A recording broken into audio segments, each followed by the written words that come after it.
Now, professional footballers rarely shy away from the spotlight.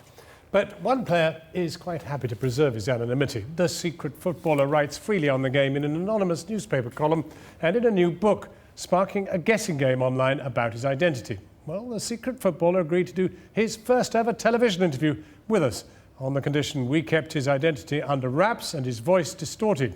And even we don't know it, but we have received assurances that he is indeed a professional player, but have been unable to verify that for ourselves. Normally we only give anonymity to in exceptional circumstances like that of a victim or a whistleblower. So I began by asking him, which are you? Get off the fence, John. I don't know. I could be either, I guess. I don't really look at it in those terms. I just think that there is a lot to say about football, which hasn't been said, which needs a certain degree of anonymity to it. Are you afraid of the fans on the terraces, or your mates in the changing room, in the dressing room? No, neither really. It's more to get away from the bias of being connected with a team or being a name. And the things that I'm talking about in the books and in the articles really are given. People are willing to open their mind to what I'm saying or what I'm writing. You don't like the way people like us in the media talk about intellectual activity in football. You see, take cricket or rugby, there are loads of people who have been to university, got really good degrees in both those sports.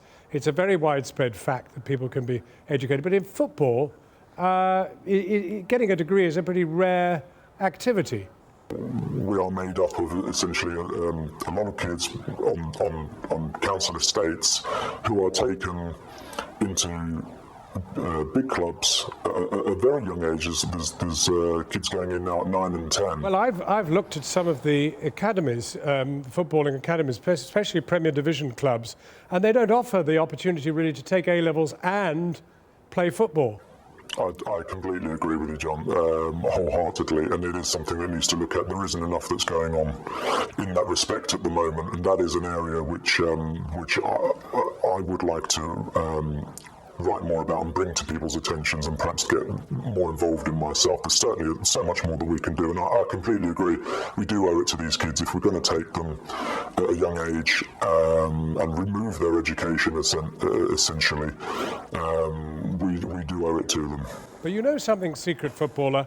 I think you could have told us more about money, because money plays an absolutely massive part in football, and a lot of people reckon that the money now is on such a scale for Premier Division clubs in particular, and it'll get bigger after this BT deal, that it's beyond reasonableness. It's absurd. I mean, nobody is worth 200,000 a week, whether it's for football or banking.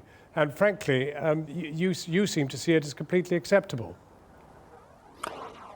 Well, I think there might be a fixation on this word worth. I think it's market forces, and the market dictates what the players can be paid. And the deal that BT have just signed, £900 million for 3 years for the Champions League.